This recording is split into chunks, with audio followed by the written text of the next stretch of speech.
Okay, we're reading Revenge of the Red Club by Kim Harrington, and we are on chapter 4. As soon as the last bell rang, I hopped up from my seat and hurried to the school library. My friend C. Butler was already there, her feet propped up on a desk. Her hair fell in long black braids, with one of the front ones wrapped in purple. A book about business marketing covered most of her face.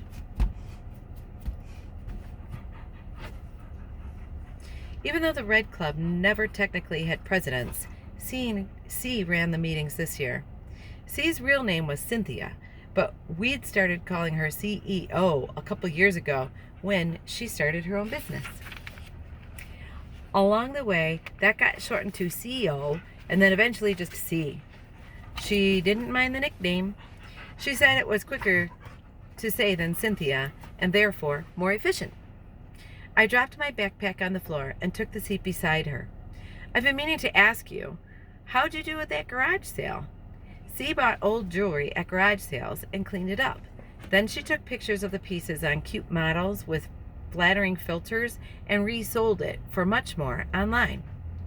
Pretty well, she said behind a book. I got a brooch for $1 and resold it the same day for $20. It's amazing what people will pay if you use the word vintage instead of old. C had an eye for business and fashion. I would never know if a random piece of jewelry on a yard sale table was worthless trash or treasure, but she had an instinct for it. She'd take a dowdy-looking necklace, pair it with the right blouse to bring out its potential in the photo, and boom, sale. She lowered the book just enough for me to see her big brown eyes. I heard you had a busy day. Saved the new girl from embarrassment and got in trouble for the article. I shrugged. Mild trouble. I'm not worried about it. It's more important that you can trust the food you're given. Thanks, Riley. I can always count on you. Smiling, she shoved the book into her bag and brought her feet down from the desk. Stella strolled in with Camille Flores beside her, whispering in each other's ears. They were best friends, although they argued as much as they got along. They were opposites in many ways, but the Red Club had brought them together. The Red Club was always building bonds and forming friendships. Stella, fashion queen, had her fiery red hair against her pale face. Camille's long black hair hung to her waist and swished back and forth when she walked. She had tan skin and the perfect bone structure of her mother, who'd been a model in Brazil before she came to the United States. But Camille wanted no part of the modeling world. She wanted to be a stand-up comedian, which raised eyebrows when she told people, especially grown-ups. But she was legitimately funny, and I thought she could totally do it. A bunch of other girls arrived, but still no Julia. Is the new girl coming? Stella asked, holding her hand out to examine her manicure. If anyone needs some Red Club today, it's her.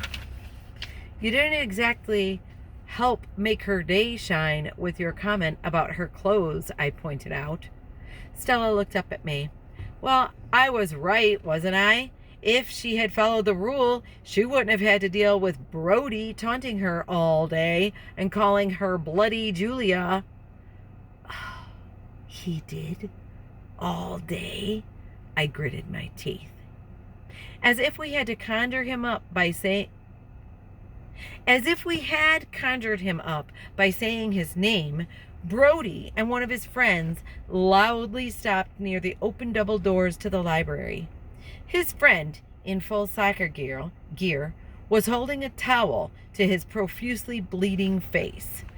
Brody ran a hand over his spiky black hair and said, "Cool, man. You really ate it out there. Let me see." The boy tentatively lifted the towel. Brody reared back. "Wow.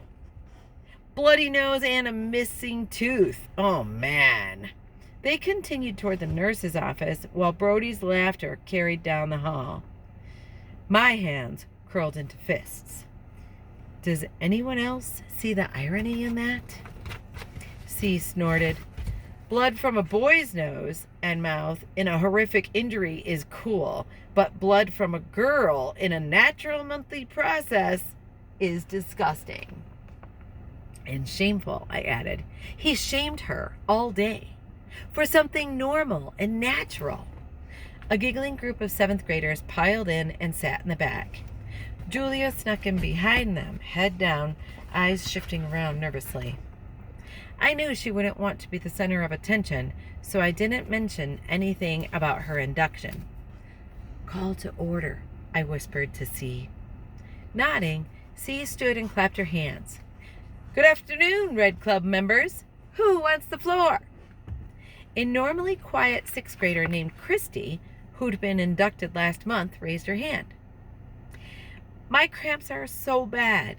I feel like there's an angry little man in my stomach, just repeatedly punching my uterus. My angry little man squeezes, another girl said, like my insides are his stress ball. Have you tried a heating pad or a hot water bottle? Stella asked. It really helps. Sure, when you're at home, Christy said, but I can't whip out a heating pad in the middle of English class. Or can you? Camille stood and pulled something out of her backpack. I just put a couple of these in the special locker. My mom bought them for me, and they worked so well, I knew we had to have a stash for the club. She passed them forward, and I took a look. It was like a big sticker. You just pull the back off and stick it on, I asked. Yeah, Camille said. It heats up and stays warm for a long time. You can't see it under your clothes either. I handed it to Christy, whose face lit up. Cool, thanks. This is going to help. A warm feeling spread through my chest. That was exactly what this club was for, helping one another. I loved it so much, and I always learned something new at every meeting. Until a minute ago, I hadn't even known stick-on heating pads existed. Anyone else? C asked. From the back, a tiny hand popped up into the air. Julia's hand. Julia, C said, pointing. We're all here if you need to vent about today. No, she said. I have a question. Go for it, C said. You can say anything here. Julia's face turned even redder. My mom says you have to be older to use a tampon. Do any of you use tampons? Not for you. Stella piped up. Of course. Listen, you totally want to use tampons. Pads feel like diapers. But pads are easy, Camille said. I'm scared of tampons. Stella rolled her eyes. They're not scary. You can't even feel it if it's in, right? And you can go swimming. It's October, Camille said. No one is going swimming. Guys, C cut in. I appreciate your team pad and team tampon enthusiasm, but there is no one right choice, and it's for Julia to decide, not us. Anyone else poop more when they have their period? A 7th grade girl named Paige blurted out. Her friends giggled beside her. I feel like I have the pooponic plague. You guys can't see now. There's no Raven. A few other girls laughed nervously, but I'd sat in so many of these meetings over the last 2 years that I'd heard it all. I'd spent the first year listening and learning, and now I could give back. Stella gagged. TMI, Paige. Come on, gross. I raised a finger in the air. No, not gross. That's the point of this club. It's where we can ask questions and talk about this kind of stuff and not be judged. Not be called gross. Come here. Riley's right, C said. It's all natural. And yes, I poop a little more during Shark Week. Stella rolled her eyes as if this was all a bit too uncouth for her. But at the same time, She hid the hint of a smile in the corner of her mouth. After all, if she didn't like the club, she wouldn't keep coming back. Membership wasn't forced on anyone. Most girls just came to meetings now and then when they needed some support. Stella was here every week. Anyone else? C asked. Can I ask a non-period question? Said a small voice from the back. It was a girl from my grade named Hazel. I didn't know her well. This was only her second meeting. She was quiet and artsy. I didn't know who she hung out with. Of course, C said enthusiastically.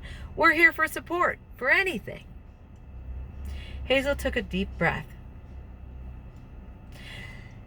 Last night, my parents told me that they're separating. They're setting me up with, like, an adult professional to talk to. But I would also like to talk to someone my own age who has been through this. I have, Julia said. That's part of why I moved here. Could we... Hazel's voice trailed off. Do you have first or second lunch? Julia asked. First, Hazel said. Though I usually just eat in the library. Eat with me. I'd love to talk to someone who understands. Hazel gave a huge smile, and Julia matched it. I felt a burst of pride. This is why the Red Club was so powerful. It wasn't just about periods. It was about supporting one another. Anyone else? C asked. Stella raised her hand. I'd just like to remind everyone that the dance committee is still looking for volunteers to decorate the gym. Anyone interested? Stella often used Red Club meetings as a recruitment opportunities for her numerous other clubs. When no one raised their hand, she raised her voice. The dance is next week, people. The theme is falling into autumn and... Camille snorted.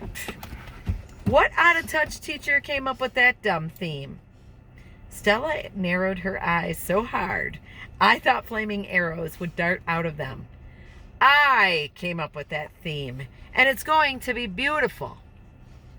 She stomped her foot on the floor for emphasis. Anything else? C asked. After a few beats of silence, she picked up a book and lightly banged it on the table like a gavel. Then this meeting of the Red Club is adjourned. Till next week. Everyone grabbed their backpacks and piled out the door. See you tomorrow, C called to me over her shoulder. Bye. I hooked my backpack up on one shoulder. Julia approached me in the hall. Hey, Riley. I just wanted to thank you for inviting me into the group. When that happened earlier today, her voice trailed off and she shook her head. Try not to worry about it. Brody will be busy making someone else's life hell soon enough. She smirked. It helps knowing I have you guys. My mom isn't always willing to talk about this stuff.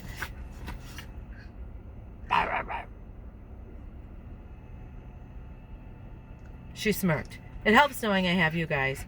My mom isn't always willing to talk about this stuff. Same here, I said with a sigh.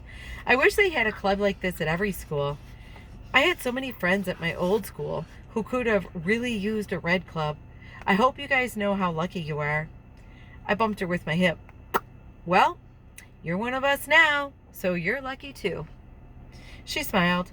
How did the Red Club get started anyway? None of us know. It seems to have been around forever, I explained. I got my period in the 6th grade. I had a friend from the newspaper, Tanya, who was in 8th. She was the C of Red Club back then, so she told me about it. How did the other girls find out? Julia asked. I tapped my chin. Let me see.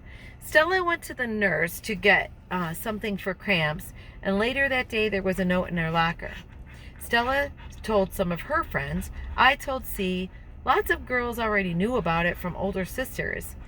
And then it just spreads, she asked. I nodded. By the end of 6th grade, all the girls knew about the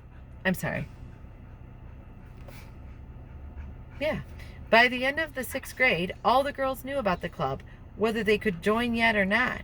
It probably happens like that every year. Like a passed down tradition, she said. Totally. A tradition you are now part of. Her smile took over her entire face, but then quickly fell. Oh no. I glanced over my shoulder and saw Brody strutting toward us, back from escorting his friend to the nurse's office. Well, well, he yelled from down the hall. Did I miss the Bled Club meeting? Keep it moving, Brody, I snapped. I'm sure there's a vulnerable 6th grader somewhere who you haven't picked on. No. Just stay here, please. Who you haven't picked on yet. But what if I'd rather pick on bloody Julia? He said with a sneer as he walked past.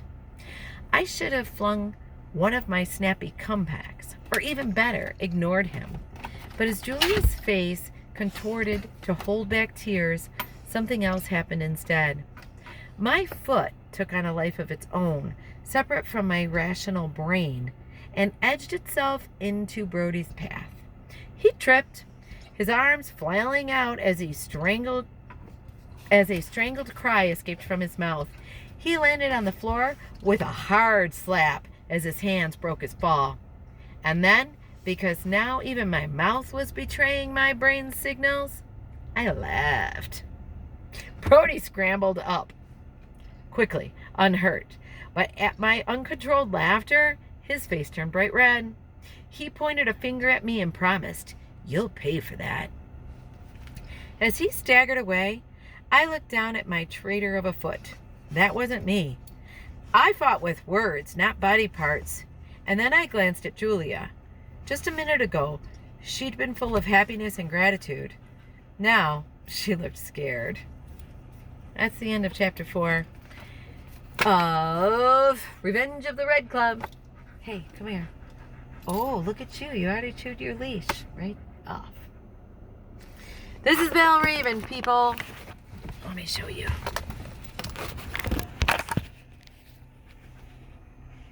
Can't even see her. She's dark. Still can't see her. Oh,